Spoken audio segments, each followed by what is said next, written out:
بیٹے کے مر جاتا ہے باپ لمحہ لمحہ زندگی بھر اس کو یاد آتا ہے باپ، لمحہ لمحہ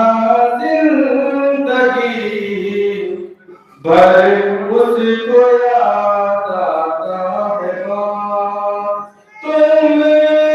بھر رہتی ہے اس بیٹے کے دل میں ایک خلش، عمر بھر رہتی ہے اس بیٹے کے دل میں ایک خلش، جب ترقی دیکھنے سے پہلے مر جاتا ہے باپ، جب ترقی دیکھنے سے پہلے ان بچوں سے پوچھے کیا ہے شادی کا مزہ، کوئی ان بچوں سے پوچھے کیا ہے شادی کا مزہ، پیار کی تاریخ رکھ کر جن کی مر جاتا ہے باپ، پیار کی تاریخ رکھ کر جن کی مر جاتا ہے باپ، تو قدر و قیمت تب پتہ چلتی ہے ماں اور باپ کی، قدر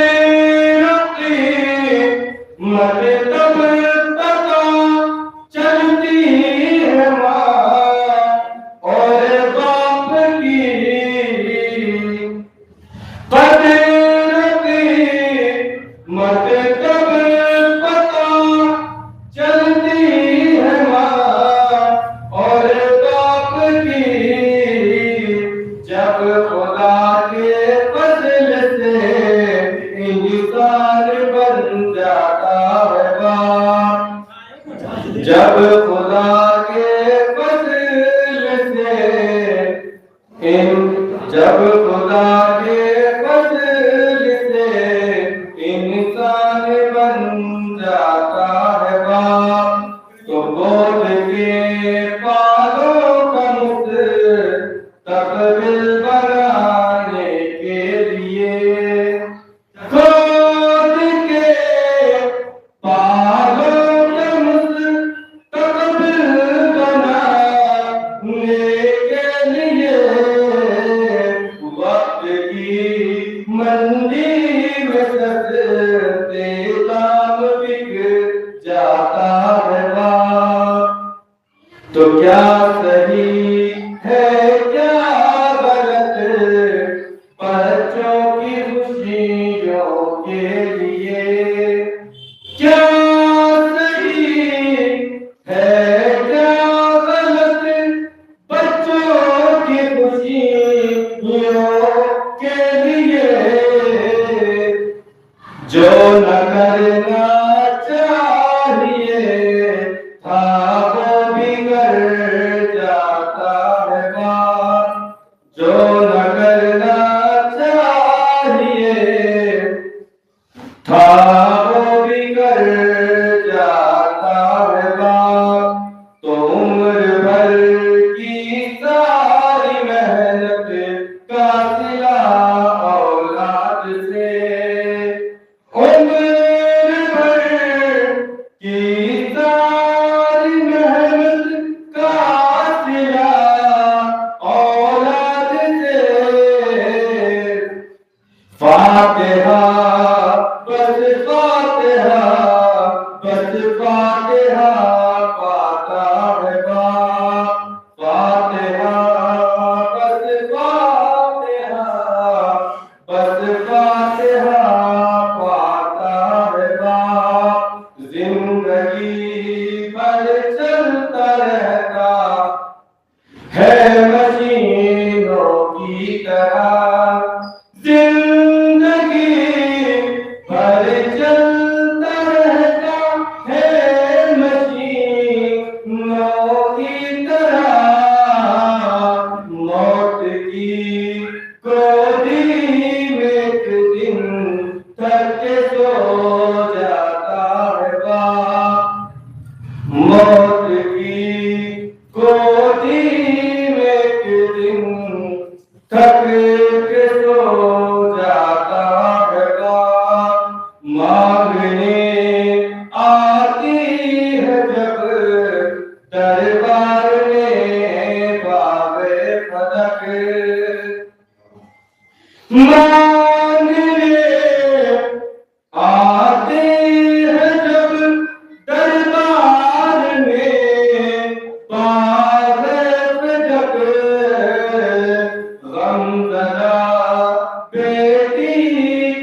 کتنا یاد آتا ہے باپ غم زدہ بیٹی کو جانے کتنا یاد آتا ہے باپ اللہم صلی علی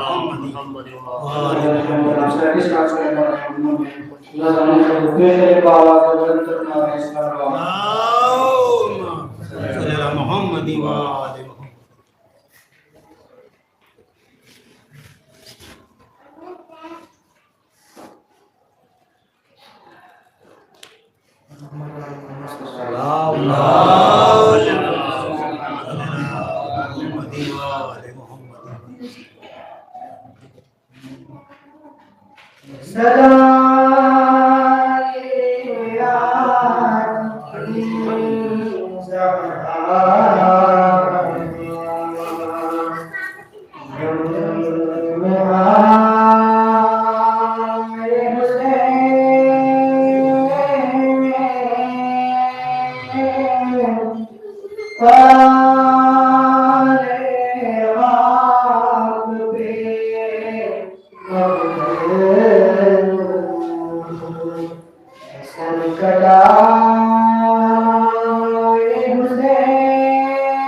مدد کو آئے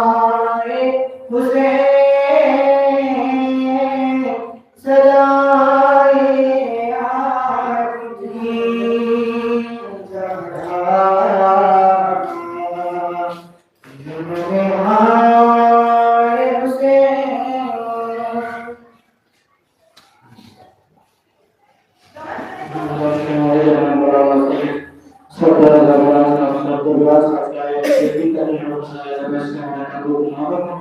ایک آواز بلندر نعرے سلوات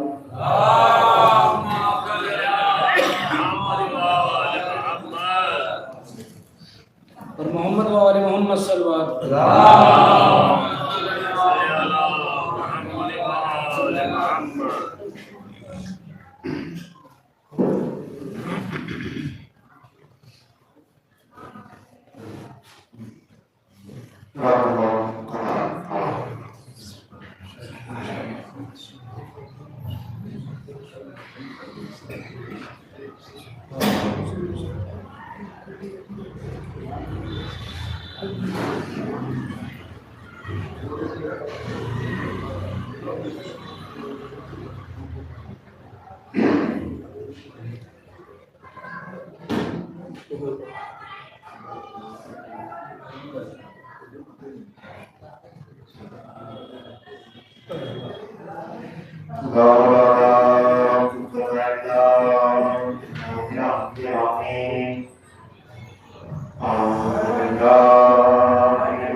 شرف حاصل کیا ہے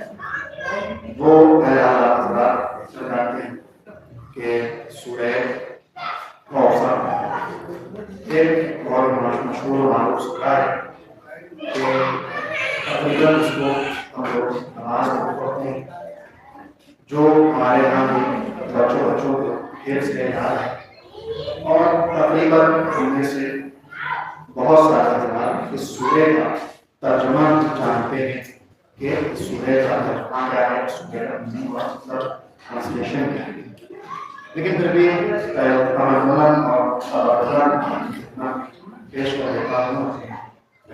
عزیزوں کے لیے کہ ارشاد رب العزت رہا ہے بسم اللہ الرحمن الرحیم انا اعطیناک الکوثر. اے رسول ہم نے آپ کو کوثر عطا کیا. اب جب ہم نے آپ کو کوثر عطا کیا, دیکھیں جو دنیا کا قانون ہے کہ جب کوئی بڑا اپنے سے کسی چھوٹے کو کوئی چیز دیتا ہے تو کم از کم اخلاقی فرضہ اس چھوٹے کا یہ ہے کہ وہ اس کا شکریہ, کم از کم اخلاقی فرضہ اس چھوٹے کا یہ ہے کہ وہ شکریہ ادا کرے. اب پروردگار عالم اس کائنات کا مالک اور اس کائنات کا خالق جو پوری کائنات میں سب سے بلند سب سے بڑا, ہم کو کہتے ہیں اللہ اکبر, یعنی جو اللہ سب سے بڑا ہے, اس کے بعد اگر کوئی اس کائنات میں ہے تو وہ خلق مرتبہ اور محمد الصفات اللہ علیہ آپ کی ذات گرامی ہے. تو جب اللہ اپنے اس رسول کو کچھ عطا کر رہا ہے تو اب رسول کی بھی ذمہ داری یہ ہے کہ آپ اپنے اس پروردگار عالم کے عطیے پر شکریہ ادا کریں. تو خود خدا کہہ رہا ہے اے رسول ہم نے آپ کو کوثر عطا کیا. اب آپ کو کہ آپ کی ذمہ داری کیا ہے, فصل. اب آپ نماز پڑھیے, فصل لربک, اپنے پروردگار عالم کے لیے نماز پڑھیے, وانحر, اور قربانی پیش کیجیے, قربانی دیجیے. اور اس کے بعد سے تیسری آیت میں ارشاد ہوتا ہے اِنَّا شَأْنَكَ هُوَ الْأَبْتَرُ, اور اے رسول ہم نے چونکہ آپ کو کوثر عطا کیا ہے تو اب کیا ہے کہ آپ کا جو دشمن ہے وہ ابتر ہے, یعنی اس کی نسل چلنے والی نہیں ہے, وہ مقتول نسل ہے. عزیزو سورہ کوثر کی تلاوت میں نے آپ کی خدمت میں اس لیے کی چونکہ ابھی جو انعام چل رہے ہیں اور چل رہی آپ نے عزائے فاطمیہ بڑے اہتمام کے ساتھ منایا. خدا ہمارے اس کا قبول فرمائے, آپ کی خدمتوں کو قبول فرمائے انشاءاللہ. تو چونکہ آج شہادت دن گزری ہے اور ابھی کہہ دیا گیا ہے کہ شام شہادت ہے, تو کوثر سے مراد کیا ہے اور عزائے فاطمیہ کے سلسلے سے دو قول آپ کی خدمت میں نقل کر دیتا ہوں اپنے اہل تشیع کے بڑے علماء اور بزرگوں کا, اور اس کے بعد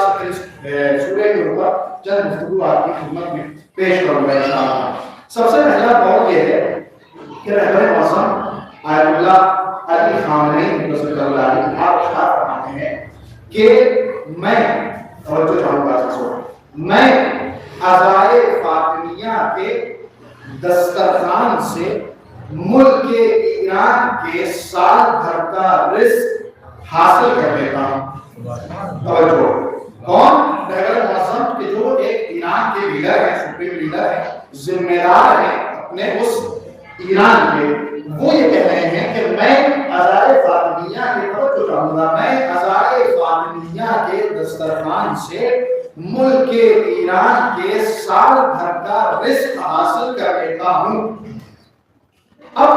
غور کرنے کی بات یہ ہے کہ عزائے فاطمیہ کے دسترخوان سے ملک ایران کے سال بھر کا رزق حاصل کیسے حاصل ہو سکتا ہے؟ میرا دل یہ کہتا ہے کہ رہبر معظم کے ذہن میں قرآن کا ایک واقعہ اور قرآن کی ایک آیت ضرور ہوگی جس کے ذیل میں انہوں نے یہ فرمایا. اب قرآن کی طرف جب آپ رجوع کریں گے تو ایک چھوٹا سا واقعہ جناب مریم کے سلسلے سے ہوتا ہے کہ جب جناب مریم اس جگہ پر ہے کہ جہاں صرف اور صرف تنہا وہ ہے اور اللہ کی عبادت کر رہی ہیں, وہاں پر کوئی نہیں آ سکتا ہے, نہ کوئی جا سکتا ہے صرف اور صرف مریم ہے کہ جو اپنے رب کی عبادت کر رہی ہیں، راز و نیاز میں مشغول ہیں، محراب عبادت میں ہیں. یہاں تک کہ جناب مریم کی والدہ ماجدہ بھی وہاں پر نہیں جا سکتی. لیکن جناب زکریا کہ جو جناب مریم کی کفیل ہیں، جن کی کفالت میں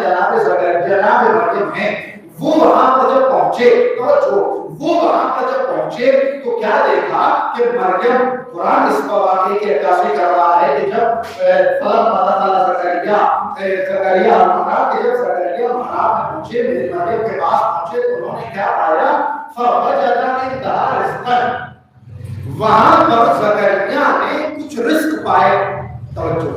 وہاں پر زکریا نے اس بات کو یاد رکھیے کہ اللہ موصف قول ہے، آپ کہتے ہیں کہ میں ہزائے فاطمیہ کے دسترخوان سے سال بھر کا رزق حاصل کر لیتا ہوں. جب جناب زکریا پہنچے تو انہوں نے کیا دیکھا کہ وہاں پر کچھ رزق انہوں نے پائے. تو جناب زکریا نے جناب مریم سے سوال کیا، اے مریم یہ رزق تمہارے پاس کہاں سے آئے؟ تو جناب مریم نے جواب دیا، من عند اللہ، اللہ کی جانب سے یہ رزق میرے پاس آئے. اور صرف یہی کہہ کے مریم خاموش نہیں ہوئی، بلکہ مریم نے کہا ان اللہ یرزق من یشاء بغیر حساب، کہ اللہ جس کو چاہتا ہے بغیر حساب، یعنی جس کا کوئی حساب کتاب نہ ہو، وافر مقدار میں رزق عطا کر دیتا ہے. میرے عزیزو، رہبر نے فرمایا کہ میں ہزائے فاطمیہ کے دسترخوان سے سال بھر کا رزق حاصل کر لیتا ہوں. تو ذرا توجہ تو فرمائے کہ جب مریم کو وہ اللہ بغیر حساب رزق دے سکتا ہے تو جناب زہرا کے ذریعے سے کہ جو فخر مریم ہے، ایک ملک ایران کا بلکہ پوری دنیا کو زہرا کی برکتوں سے رزق عطا کر سکتا ہے. اس کا بات کر رہے ہیں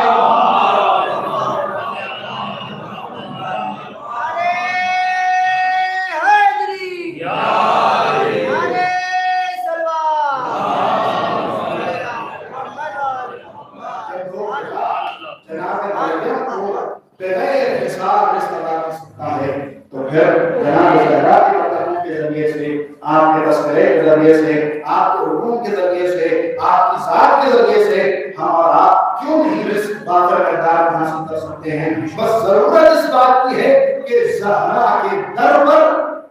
ہو بن کے آنا پڑے گا، ہو بن کے آنا پڑے گا. اس لیے کہ یہ وہ شخصیت اور وہ ذات ہے کہ جو ہو بن کے آئے اسے علیہ السلام کہلاتے ہیں. یہ وہ شخص کا دوسرا مولا دوسرا مولا ہے بہجت رحمۃ اللہ علیہ قول ہے، رضوان اللہ علیہ. آپ فرماتے ہیں کہ اگر ہزائے فاطمیہ ہم ویسے مناتے ہیں، آج چونکہ بہرحال بہت زیادہ تذکرہ معاملہ کا ہو رہا ہے، اچھی چیزیں ہونا چاہیے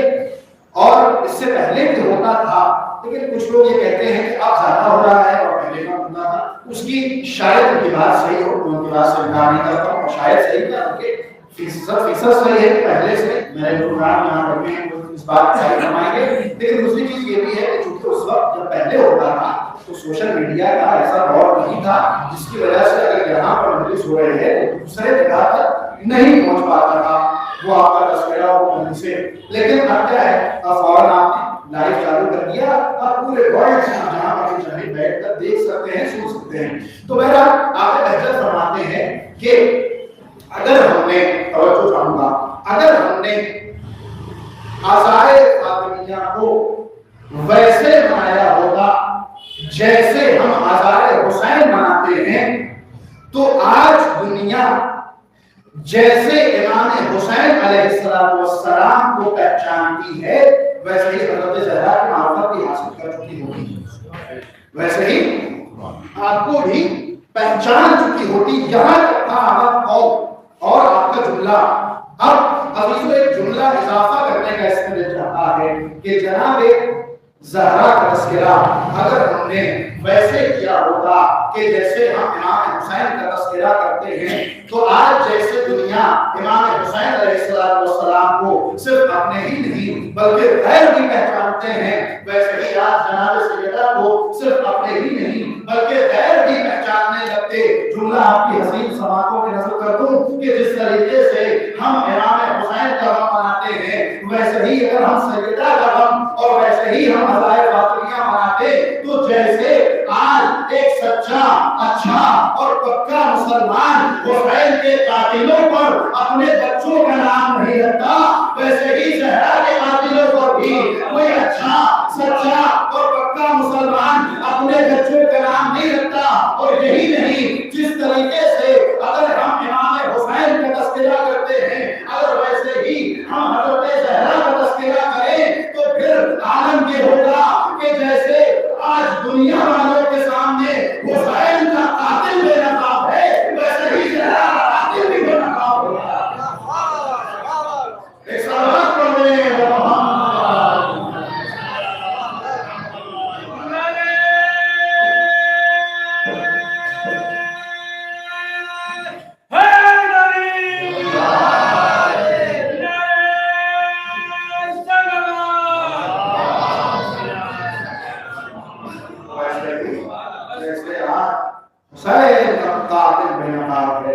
ویسے ہی سجدہ پر ضرور کیا وہ بھی بے نقاب تھے۔ تو اس لیے کہ آپ کی ذات گرامی وہ ہے جن سے قرآن نے کوثر کہا،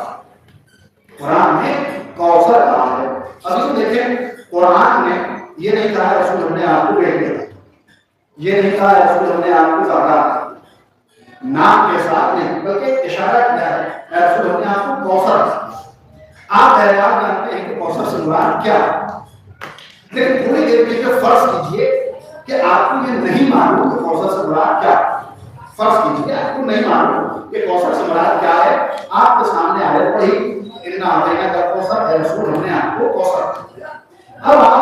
آیت پڑھنے کے بعد ڈھونڈنے لگے کہ کوثر سے مراد آخر ہے کیا، لیکن کوئی ایک چیز بھی تو مراد ہوگی کوثر سے، کوئی رسول کو مخصوص طور پر لیکن مراد بہت سارے ہو سکتی ہیں،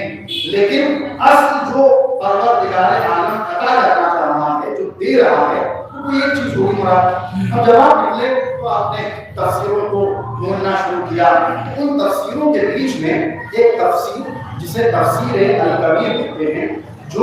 اہل سنت کے بہت بڑے عالم علامہ فخر الدین رازی کی تفسیر ہے، تقریباً 30-32 جلدوں میں آپ نے یہ تفسیر لکھی ہے، جسے تفسیر الکبیر کہا جاتا ہے۔ عربی زبان میں موجود ہے، فارسی زبان میں بھی ترجمہ شاید ہو چکا ہے، تو عربی زبان کی تفسیر میں آپ دیکھیں گے تو فخر الدین رازی صاحب نے وہاں تقریباً اس سورے کی تفسیر میں یہ جو چھوٹا سا سورہ ہے صرف 3 آیتوں کا تقریباً 15-20 صفحے کی انہوں نے تفسیر کی ہے، 15-20 پیج کی تفسیر۔ توجہ، تو وہاں جب آپ پہنچے تو آپ نے یہ دیکھا کہ فخر الدین رازی صاحب نے 1-2 نہیں بلکہ 15 معنی لکھ دیے کوثر، 1-2 نہیں بلکہ 15 معنی کہ کوثر سے مراد کیا ہے۔ آپ نے دیکھا کہ وہاں پر انہوں نے لکھا کوثر سے مراد النہر فی الجنہ، کہ کوثر سے مراد کیا ہے، وہ نہر کے جو جنت میں بہتی ہے۔ توجہ، پھر انہوں نے لکھا کوثر سے مراد حوض کوثر ہے، ایک خاص حوض ہے اسے کوثر سے مراد وہ ہے۔ پھر انہوں نے لکھا کوثر سے مراد نبوت ہے، کوثر سے مراد رسالت ہے، کوثر سے مراد علم رسول ہے، کوثر سے مراد اتباع رسول ہے، کوثر سے مراد حسن اخلاق رسول ہے۔ اور یہ تمام معنی حالانکہ اگر دیکھیں تو انہوں نے 15 معنی تقریباً ذکر کیے ہیں، جہاں پر ایک معنی انہوں نے لکھا کہ کوثر سے مراد اولاد کثیر ہے۔ صراحت کے ساتھ انہوں نے بھی لکھا کوثر سے مراد اس کی ذات ہے، آپ نے لکھا کوثر سے مراد اولاد کثیر ہے۔ لیکن میں آپ حضرات کی خدمت میں وہ تفسیر کے معنی کو پیش نہیں کر کے سیدھا ترجمہ پیش کرنا چاہتا ہوں۔ اب آپ خود فیصلہ کریں گے کہ کوثر سے مراد کیا ہے۔ کوثر سے مراد کیا ہے، کیونکہ علامہ فخر الدین رازی نے جب 15 معنی مراد لیے ہیں تو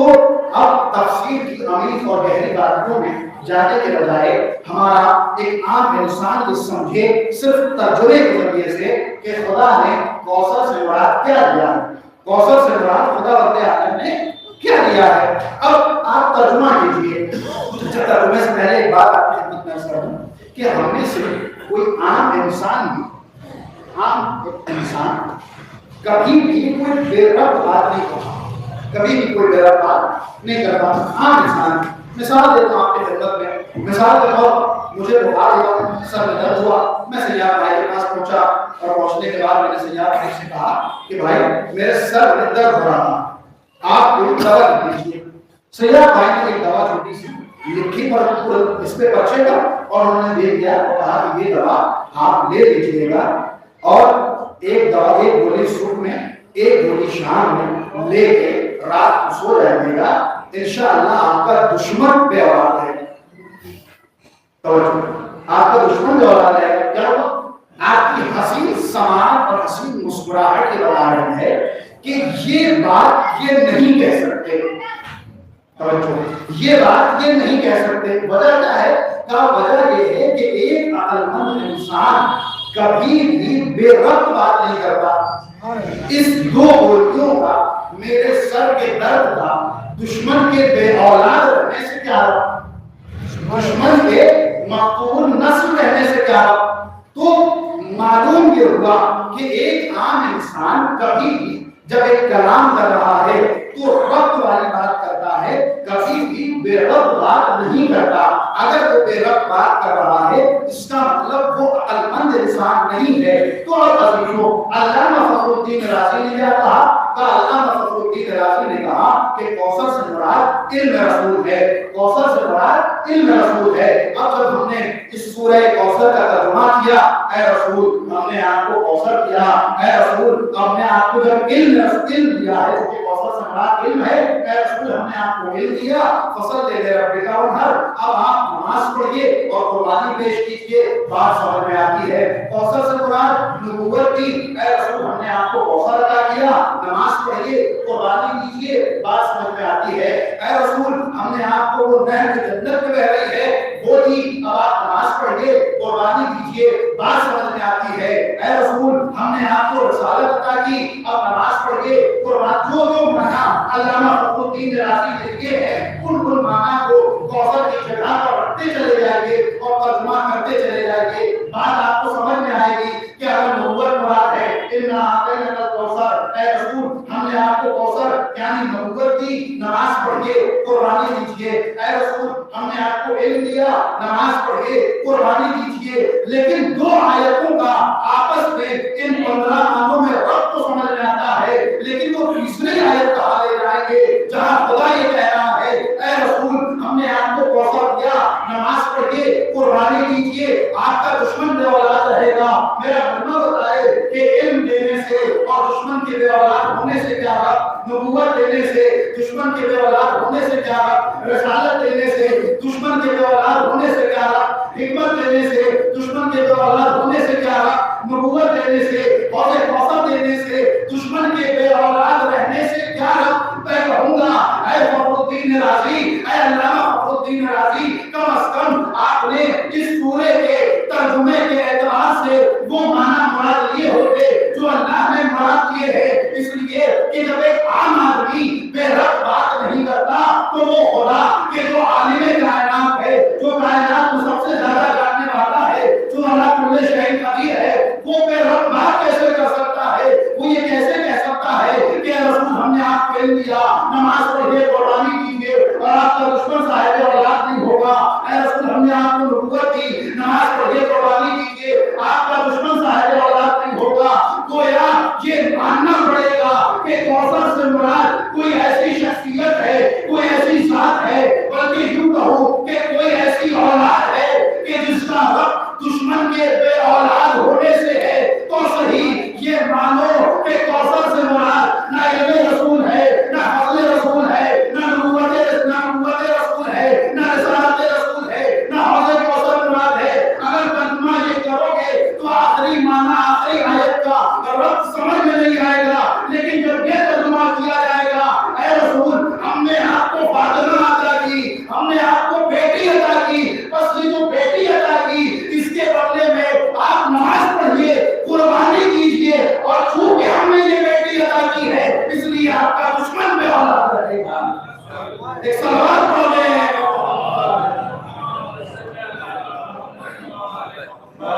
چونکہ ہم نے آپ کو یہ بیٹی عطا کی ہے، اب آپ کے اوپر یہ فرض ہے کہ آپ سمجھے نماز پڑھیے اور قربانی دیجیے، اور چونکہ ہم نے آپ کو بیٹی عطا کی ہے، آپ کو ایک نسل کو آگے لے جانے والی ایک ذات عطا کی ہے، تو لوگ جو آپ کو اپنا بتانے رہے ہیں وہ کہہ رہے ہیں کہ آپ کا دشمن بے اولاد، آپ بے اولاد ہوں گے، وہ یہ جان لے کہ خود آپ کا دشمن بے اولاد ہوگا جو آپ کو یہ کہہ رہا ہے، بلکہ آپ کے لیے ایک ذات ہم نے دے دی کوثر کے شکل میں کہ جو قیامت تک باقی رہے گی، اور جو دنیا دیکھے کہ آج جو اب تک کا تانا دیا کرتے تھے ان کی اولاد اور ان کی نسلوں کا کوئی پتہ نہیں ہے، لیکن جو کوثر کی مقدار زہرا تھی آج بھی سارات کی شکل میں پوری کائنات میں کوثر کا مقدار ہو ہے۔ سلام پڑھیں گے محمد، اور اگر یہ بھی دنیا نہ سمجھے کہ کوثر سے مراد کیا ہے، کوثر کی نسل باقی ہے یا نہیں باقی ہے، تو چھوڑ دیجیے صحابہ کرام کو۔ اگر دنیا کو یہ سمجھنا ہے کہ کوثر سے جو نسل چلی ہے وہ باقی ہے یا نہیں باقی ہے، تو ہم نے یہ دیکھا کہ جنہوں نے اب تک بتانا دیا تھا ان کی نسل اور ان کی قبروں کا بھی پتہ نہیں ہے، لیکن جو کوثر کا مصداق تھا اس کا ایک کوثر آج بھی پردہ غیبت میں رکھے، آج بھی پردہ غیبت میں موجود ہے، اور اس کوثر کا مصداق بن کر دنیا کو یہ بتا رہا ہے کہ نسل فاطمہ آج بھی زندہ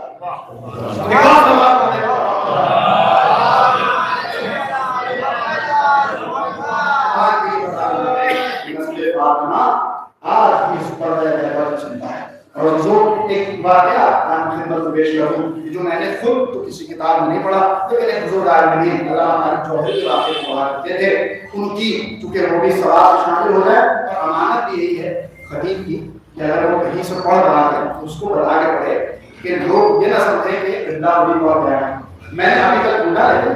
یہ واقعہ کہیں کتاب ہے جو مولانا عالم ہے اور باقاعدہ حافظ مفسر قرآن تو نقل کرنے میں کوئی قواعد شاید نہ ہو، تو وہ واقعہ کیونکہ ابھی یہاں مجھے کوئی تذکرہ نہیں کیا ہے، اور آخری امام کے سلسلے سے بھی تذکرہ آپ کی خدمت میں نے پیش کیا۔ اب چھوٹا سا واقعہ ہے کہ امام علیہ السلام کی غیبت میں جب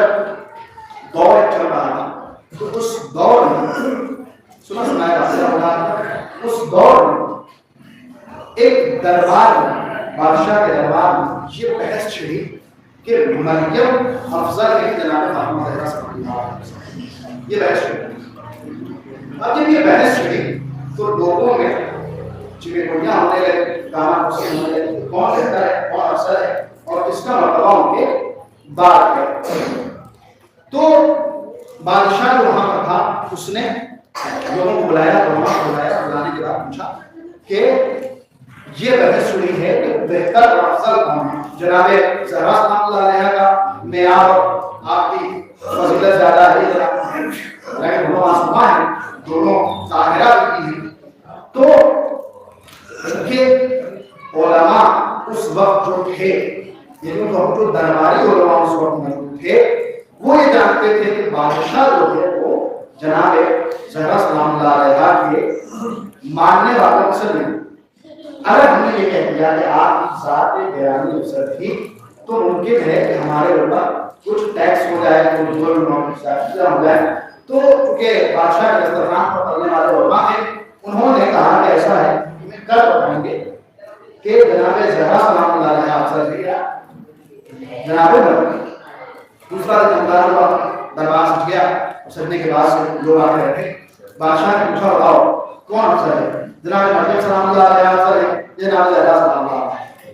تو علماء اٹھے، اور اٹھنے کے بعد سے چونکہ دشمنی اہل بیت کا ایک دور چل رہا تھا، تو اٹھنے کے بعد سے علماء نے یہ کہا کہ بادشاہ دیکھ جناب مریم افضل ہے معذاللہ جناب زہرا سلام اللہ علیہ سے، اور جناب زہرا سلام اللہ علیہ کی فضیلت جناب مریم سے نیچے ہے۔ تو جب علماء نے کہا شاہ کے اندر سے خوش ہوا کہ کیونکہ بادشاہ بھی اسی دربار کا تھا کہ جس دربار سے جناب زہرا کو لوٹایا۔ تو اب اپنے بزرگوں پر عمل کرتے ہوئے، بزرگوں کی پیروی کرتے ہوئے اس نے کہا کہ اچھا بات تو تمہاری صحیح ہے، لیکن بغیر دلیل کے لیے بات نہیں کرنا۔ اگر تم نے دلیل دی کہ جناب مریم افضل ہیں تو پھر میں تمہاری بات مان لوں گا، ورنہ تمہارے اوپر جو ہے وہ کوئی حد جاری ہوگی۔ علماء نے کہا کہ نواز شاہ ہمارے پاس دو دلیلیں ہیں کہ جن دلیلوں سے ہم یہ ثابت کریں گے کہ جناب مریم کا مقام جناب زینب سلام اللہ علیہا سے افضل ہے۔ بادشاہ نے بتاؤ کیا ہے دو دلیلیں؟ تو ایک عالم دین آگے بڑھتا ہے اور کہتا ہے کہ دیکھیں قرآن کریم میں جناب مریم کے لیے ایک سورہ نازل ہوا، سورہ مریم 19واں سورہ قرآن کا، لیکن جناب زہرا کے لیے قرآن میں کوئی سورہ نازل نہیں ہوا۔ یہ سنا اور دربار بادشاہ نے سنا، جو بہت بڑا ہے وہ بات صحیح ہے۔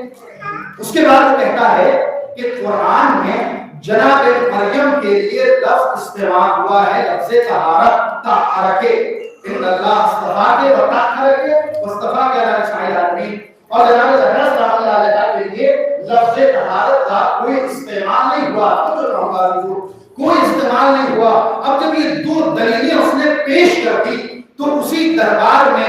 آپ میں سے ہی آپ کی ہی طرح کوئی چاہنے والا بھی بیٹھا تھا جو علی کا شہدائی اور زہرا کا شہدائی تھا۔ اب جب اس نے یہ بات سنی تو وہ اٹھ کھڑا ہوا اور کھڑا ہونے کے بعد کہتا ہے کہ اے بادشاہ، یہ تیرے ٹکڑوں پر پلنے والے علماء غضب خدا کو اور رسول کے غضب کو تیرے ٹکڑوں کے عوض میں خرید رہے ہیں، جبکہ رسول یہ فرما چکے ہیں کہ زہرا کے جناب مریم کا بھی ایک مقام اور مرتبہ ہے، لیکن رسول نے یہ فرمایا ہے کہ زہرا سیدہ نساء العالمین ہے، پورے عالم انسانیت کے عورتوں کی سردار ہے آپ کی شہزادی۔ ایک مرتبہ یہ جب اس نے یہ کہا تو بادشاہ کہتا ہے کہ ان لوگوں نے دو دلیلیں دی ہیں، تجھے بھی اس بات کی ضرورت ہے کہ تو ان کی دلیلوں کو کاٹتا ہوا کوئی دلیل دے، تب ہم یہ مانیں گے کہ شہزادی کا مقام جناب سیدہ کا مقام افضل ہے، جناب مریم سے افضل ہے۔ ایک مرتبہ وہ آگے بڑھا اور بڑھنے کے بعد کہتا ہے میرے پاس بھی کچھ دلیلیں ہیں، میں تیری خدمت میں دلیل پیش کروں گا۔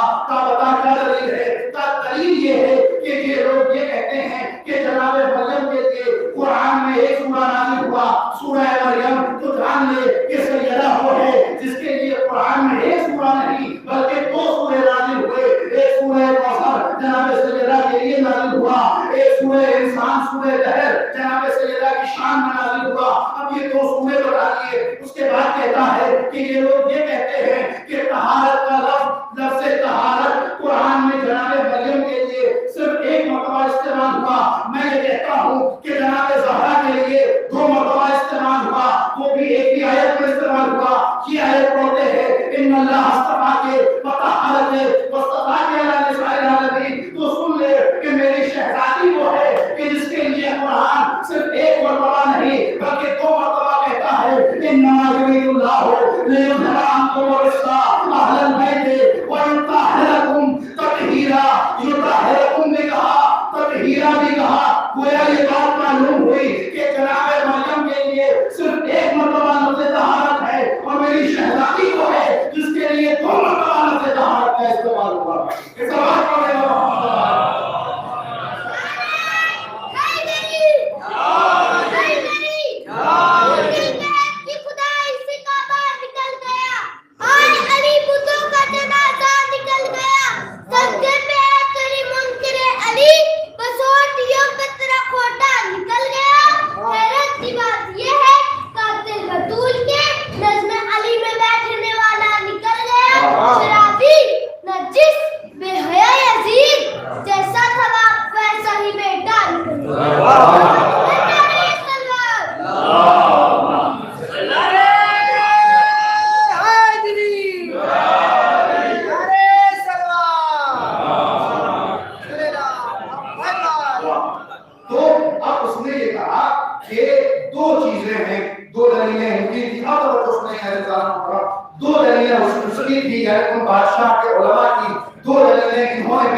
اور دلیل کیا ہے؟ پھر مرتبہ وہ کہتا ہے کہ مریم وہ ہے کہ جن کا کوئی شوہر نہیں ہے، مریم وہ ہے کہ جن کا کوئی شوہر نہیں ہے، اور مریم کی صرف ایک، مریم کا صرف ایک بیٹا ہے کہ جس سے عیسیٰ کہتے ہیں جو معصوم ہے، لیکن اس کے باوجود مریم کا باپ معصوم نہیں ہے، مریم کی ماں معصومہ نہیں ہے، مریم کا کوئی شوہر ہی نہیں ہے، لیکن میری شہزادی وہ ہے کہ جس کا باپ رسولوں کا سردار، جس کا شوہر ولیوں کا سردار، جس کے بچے جنت کے جوانوں کے سردار، وہ خود بھی معصومہ، وہ خود بھی معصومہ، مریم وہ ہے کہ جو معصومہ تو ہے، لیکن وہ اس کے باوجود جناب زہرا وہ ہے کہ جن کا باپ بھی معصوم ہے، جن کے بچے بھی معصوم ہیں، جن کے شوہر نامدار بھی معصوم ہے، جو خود بھی معصومہ ہے۔ اور آخر میں اس نے ایک بڑا عجیب جملہ کہا، وہ یہ کہتا ہے کہ اے بادشاہ، اگر تجھے اپنی سمجھ میں نہیں آتا تو یہ جان لے کہ مریم وہ ہے کہ جن کا ایک بیٹا ہے جسے عیسیٰ کہتے ہیں، جو طرف چہارم پر موجود ہے اور زندہ ہے، اور زندہ ہے اور زندہ ہے، اور ہماری شہزادی کو ہے کہ جن کا ایک بیٹا پردہ غیبت میں ہے اور وہ بھی زندہ ہے۔ جناب زہرا کی عظمتوں کا اندازہ تو اس وقت ہو جائے گا کہ جب مریم کا بیٹا بھی آئے گا، زہرا کا بیٹا بھی آئے گا، عظمت زہرا کو سمجھ میں آئے گی کہ جب مریم کا بیٹا پیچھے کھڑے ہو کر نماز کی ابتدا کرے گا، زہرا کا بیٹا آگے کھڑے ہو کر نماز پڑھائے گا۔ سلام پڑھنے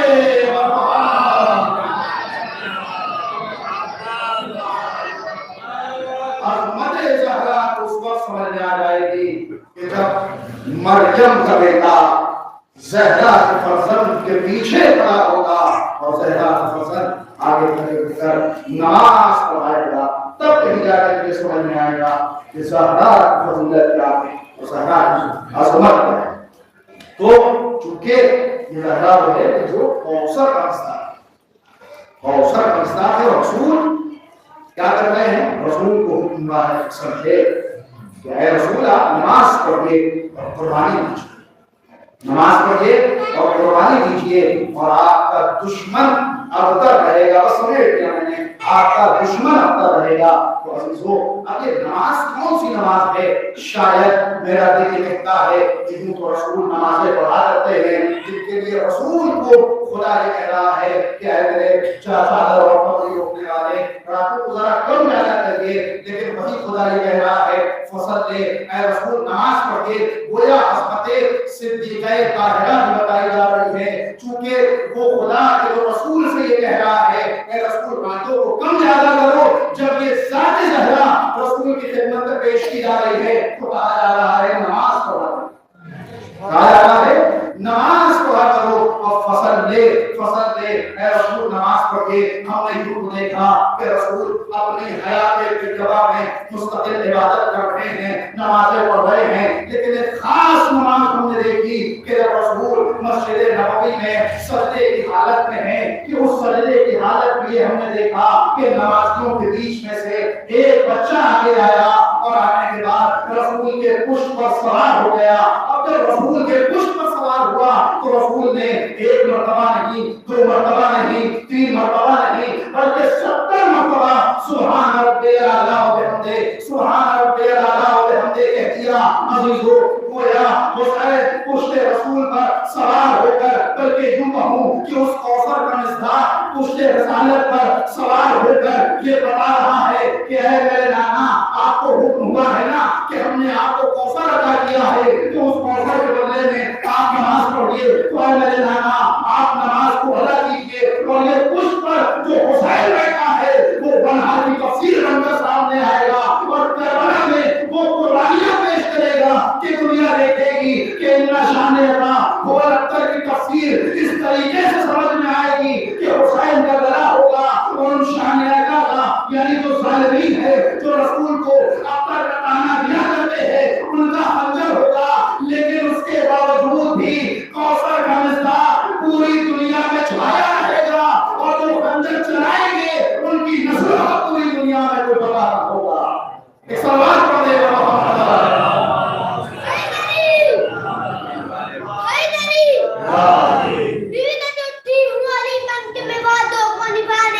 نکلی ہوں میں شبیر کے مقصد کو بچانے، آئی ہوں تیرے گھر تیری اوقات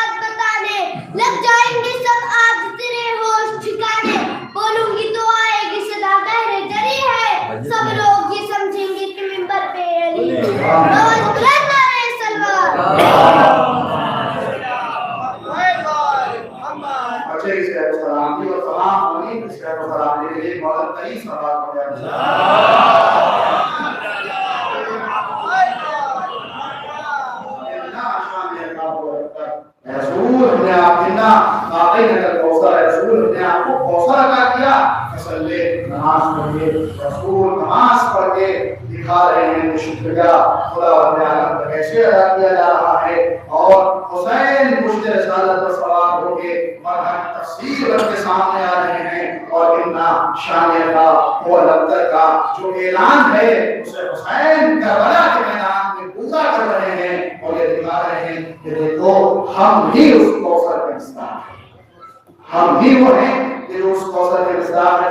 اپنی ہے بچے دلے آپ کی خدمت میں اور مسائل ٹیکس کر دوں انشاءاللہ، پھر کبھی موقع ملا تو اس کوثر کے اوپر گفتگو کی جائے گی، کیونکہ کوثر وہ ہے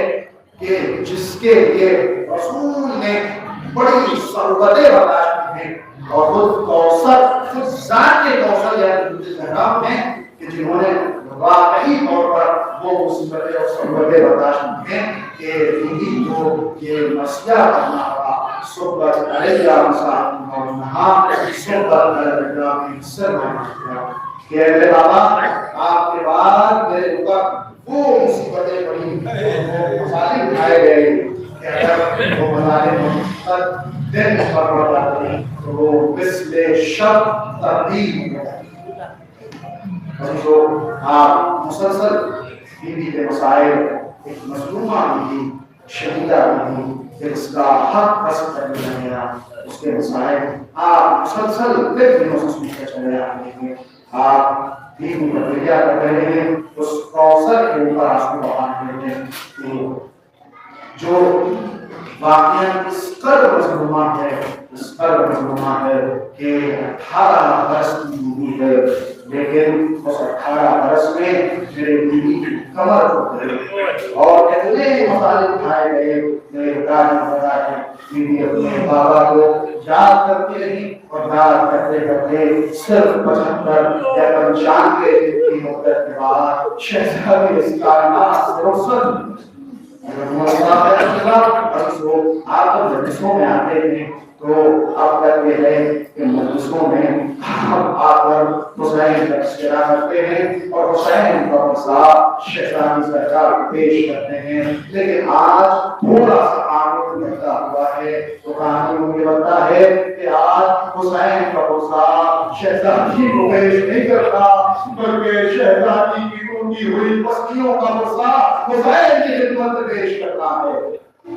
مولا ہمارے ناسوں کو قبول فرمائیے گا، مولا ہمارے صدا کو قبول فرمائیے گا، مولا ہمارے رونے کو قبول فرمائیے گا۔ ابھی تو ایک مرتبہ شہزادی کے مسائل آپ مسلسل کر رہے ہیں، شہزادیوں میں جن کی پسندیاں توڑ گئی ہیں، جن کے شکم میں مختلف شہید ہو چکے ہیں، جن کے اوپر تاجہم کی اذیت بھی کی گئی ہے، نئی شہزادی کے لوگ اس قدر شہزادی مجبور ہو چکی ہے کہ گھر کے کام ایک دن شہزادی خود تو کرتی ہے، ایک دن شہزادی کی کنیز کرتی ہے، لیکن آخر میں ایک دن وہ آیا، یہی کچھ ایام تھے کہ شہزادی نے اپنے گھر کے حالات میں اس دن کنیز کی باری کی، لیکن شہزادی نے سارے گھر کے کام کو خود کیا،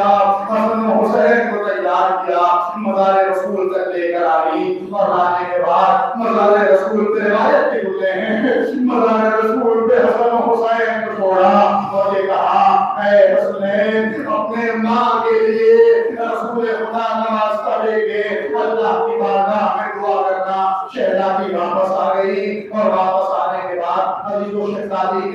شہزادی نے واپس آنے کے بعد ایک مرتبہ شہزادی حجرے میں پہنچتی ہے اور پہنچنے کے بعد شہزادی نے اپنی کنیز سے کہا اے اسماء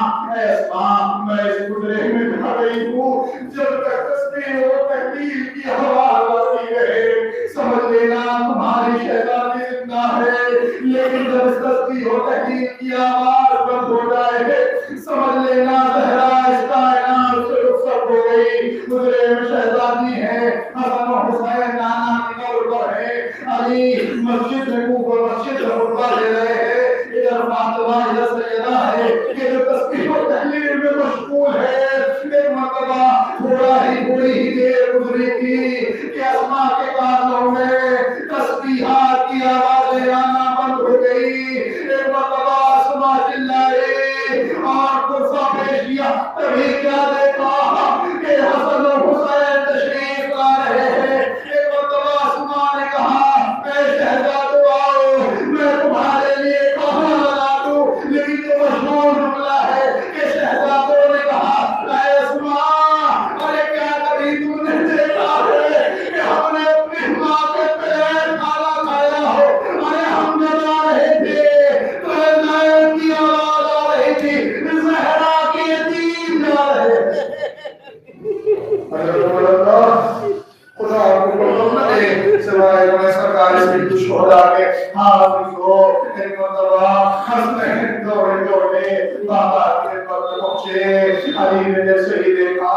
علی نے خطبے کو چھوڑا، وہ علی کہ جو خیبر دفاتے تھا،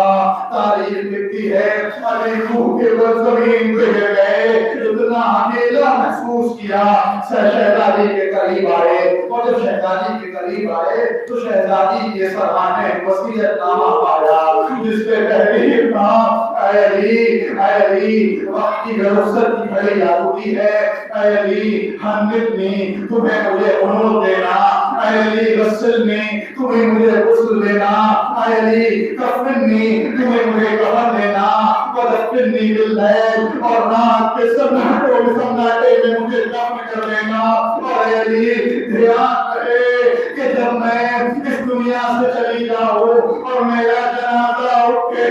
تو میرے جنازے پر ان لوگوں کو نہ آنے دے گا جنہوں نے میرے اوپر ظلم ڈھائے ہیں۔ علی و زہرا رخصت ہو گئی، علی غسل دینے کے لیے آمادہ ہے۔ علی نے بچوں سے کہا، اے بچوں میں تمہیں رونے کے لیے روایت کہتی ہے، میں تمہیں رونے کے لیے منع نہیں کرتا، لیکن اتنا خیال رہے کہ بلند آواز سے گریہ نہ کرنا، کہیں ایسا نہ ہو کہ آس پاس کے لوگ آ جائیں۔ تمہاری ماں کی وصیت ہے کہ کوئی بھی جنازے میں نہ لے پائے۔ روایت میں لکھا کہ علی غسل دے رہے ہیں، ارے چھوٹے چھوٹے بچے آستینوں کو اپنے منہ میں دبائے گھڑ گھڑ کے گریہ کر رہے ہیں کہ کہیں آواز بلند نہ ہو جائے۔ کبھی ایک مرتبہ ارے اندر سے علی کے چیخ کرنے کی آواز آئی، کسی نے پوچھا، اے مولا آپ بھی بچوں سے کہہ رہے تھے کہ تیز آواز میں گریہ نہ کرنا، آج آپ کے خود آواز بلند کے ہو گئی۔ علی نے سر و سینہ پیٹا، ارے سیدہ کی پسلیاں شکستہ تھی، لیکن آج تک زہرا نے مجھ سے اپنا درد نہ بتایا۔ میری شہزادی شکستہ پہلو کے